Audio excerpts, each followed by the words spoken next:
Hey guys, I'm Stephanie and this is Steph Stove, and today I'm making for you a soup by request of my daughter who she actually told me, she said, Mama, that soup is so good. She said, it's my absolute favorite, which I think she says that about a lot of things I fix. But she said, you really need to make this for everybody else. It is so good. So this is cabbage soup, and I do hope you enjoy it as much as we do as a family. So let's get started and make our cabbage soup. Here we go. All right, so to get our soup started, we are going to start off with about, depending on the size you want to use, you can use anywhere from a pound to a pound and a half of hamburger meat. And I would recommend the hamburger meat for this to be like 85-15. Don't do something that is super lean. You kind of need a little bit of fat in this. So we're going to get this broken up and browned, and then we're going to start adding the rest of our ingredients. But remember, we're going to start off with a pound and a half of ground beef, at least 85-15. So let's get this browned over medium heat, and we'll be right back. All right, our hamburger meat is browning nicely, and we should have produced quite a bit of grease and juice that would have come off of our meat at this point. It's not completely ready because we do have a little bit of pink in there, but I do need to drain this juice. If you've ever watched me before, I don't like to actually just drain it down. I just take me a couple of paper towels and I'll just kind of rake the meat to the side. And the paper towels will absorb most of any kind of grease or liquid that you have in here. Now this is about a pound and a half of meat, and it's not really greasy. It does have a little liquid, so I'm just going to pull this out on a paper towel. And I've got another one. Some people say that's wasting paper towels. You feel free to drain it, but this is just the way that I prefer to do it, that gets most of the grease out, and it's less messy. Doesn't go down my drain either, because where I live, we're on a septic tank, and I don't like to put that down my sink. If I have a little bit left, that's okay, but I want to get the majority of it out. And you see how that works nicely, and it got just about as much out that I needed. Now, if I have a little bit remaining and my meat still has a little pink in it, I'm going to come in, and I've just kind of pureed up in my little mini mixer here, this little mini food processor, half of a yellow onion. Now, if you're kind of like me or like my husband is, he does not particularly like a lot of onion that he can crunch. He wants it pretty small. And if you like it larger and you're okay with that, that's fine. But I try to blend it up as small as I can because it kind of suits his needs, and that's important too. All right, so that's one onion that I have in there. We're also going to add some garlic. Now, this particular garlic that I've got is in extra virgin olive oil. So I'm going to come in, I'm going to get a tablespoon of minced garlic and add that to it. Going to get very flavorful, and I want to saute this while my meat has that just a little bit of pink. You don't want this in the beginning because you don't want to kind of burn your garlic. You just want it to become fragrant.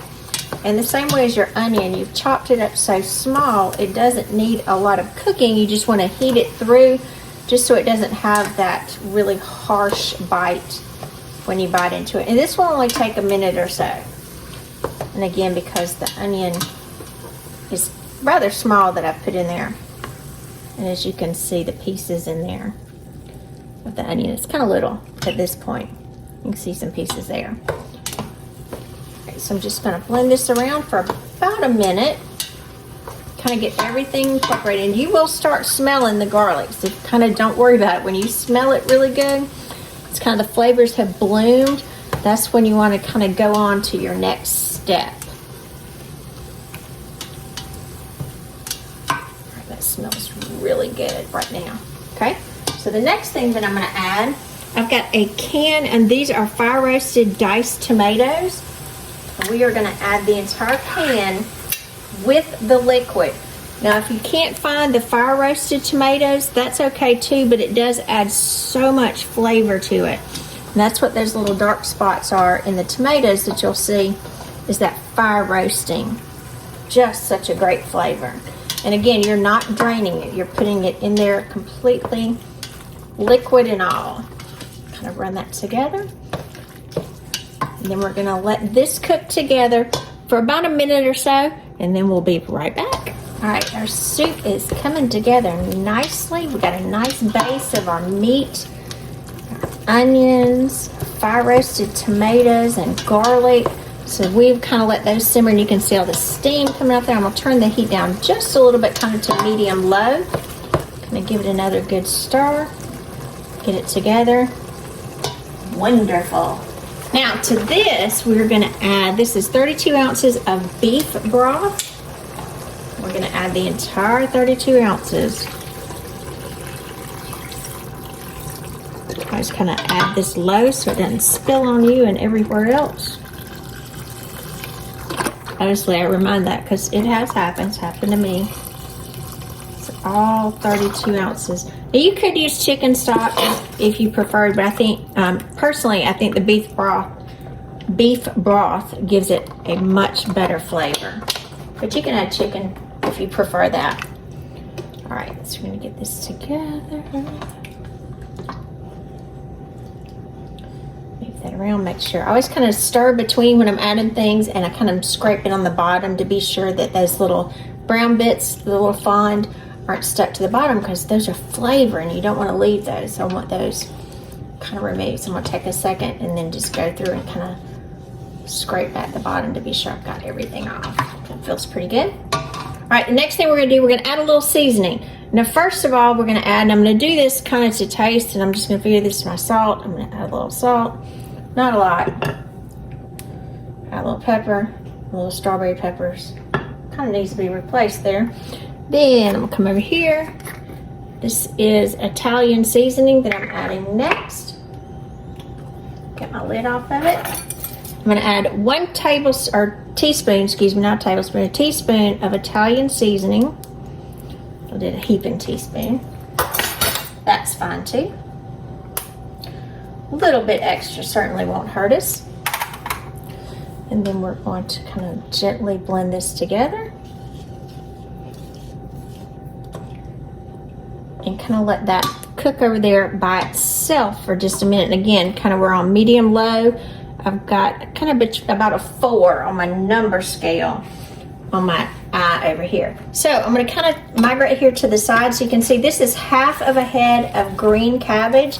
I used the other half just the other day, so I saved this back. So I'm going to cut out this core on the bottom. I want to get rid of it. I don't need it, so I'm going to break it off, get all that off, throw it in the sink. And then you're just going to kind of come in and give this a rough chop. You don't have to be really specific with it. Just kind of give it a rough chop. Chop down the sides. You get some pieces that are a little too big, not a problem. I'll chop those in just a minute. So we're just going to chop the head up. Come in sideways, and we'll come back to the rest of it in just a minute. And do this slowly. Don't try to go too fast, because you certainly don't want to get your finger. And double check, because some of those little core pieces, you want to be sure to get those out if you see any extra. All right, so I'm going to start putting these in the pot. Here goes some of that cabbage, and give me room to cut the rest of it. Now, if you're a big cabbage fan, you definitely could add the entire thing. It'd just be a lot of cabbage. But again, if you're a huge cabbage fan, that's kind of a win. It's not really a bad thing by any means. This cabbage is super good and super good for you. Very good. All right, so let me finish chopping this up, and I'm gonna add the rest of the cabbage, and I'll be right back. We got a few more things to add. All right, let me get the last bit of the cabbage in here. And again, if you got some extra, you can just eat it. Just good stuff. All right, now got a little piece on my stove. So we're gonna work this down. You kind of want your cabbage to where this broth has covered it, and so it can cook nicely. So we'll get that down there. And we're not quite finished yet, because now I'm gonna add some okra to it. So if you ever seen the videos, and I did these a little while ago, especially over the summer, about okra. I always put okra up in the summertime, and I don't bread my okra. I leave it plain so it comes out just like this. This is some of my okra. This is 2 cups of okra pods. I'm going to add this to it as well. So my okra is going to go in there with the cabbage and the okra. I'm going to let this sit about 10 minutes uncovered, and so that the okra and the cabbage can all cook down nicely. And then we'll be right back to check on our soup. We've been cooking 10-15 minutes now. I actually kind of think it's probably closer to the 15, but that's okay. At this point, you do want to kind of come in and make sure you stir it really well. And you do want to cook it according to your preference of doneness for the cabbage. Now, I don't like mine cooked to death. I like mine just nice little crunch left to it. And I think this one a little further, but it'll be perfectly fine. Just delish. So we do want to come in. It's very important at this point is you want to come in, get a little bit of it, primarily the broth and everything, maybe one of your okras. And you want to taste it because it's important to see, are we seasoned well before we start. So let me give it a quick taste.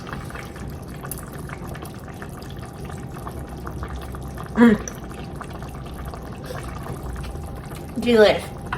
For my preference, I think it needs a little bit more salt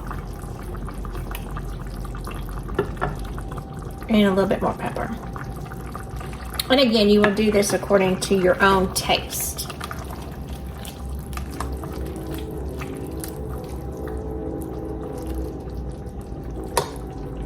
Taste it one more time. Perfect. It's ready to plate. I'm Stephanie, and this has been Steph's Stove. For today, we made cabbage soup by request of my daughter for you to enjoy it as much as she does. I've got my spoon ready, and I've had it plated up. I sampled and tasted it while we were cooking just for seasoning, but I can't wait to dig in. So you can see it's a little hot. Not quite that lava hot, but it's almost there. With all those wonderful flavors and so good. And in the oven, I got some different cornbread muffins coming. Perfect to go with it. They're almost done too. So here we go. Oh, those flavors. Let me get some of that cabbage. I like some cabbage now.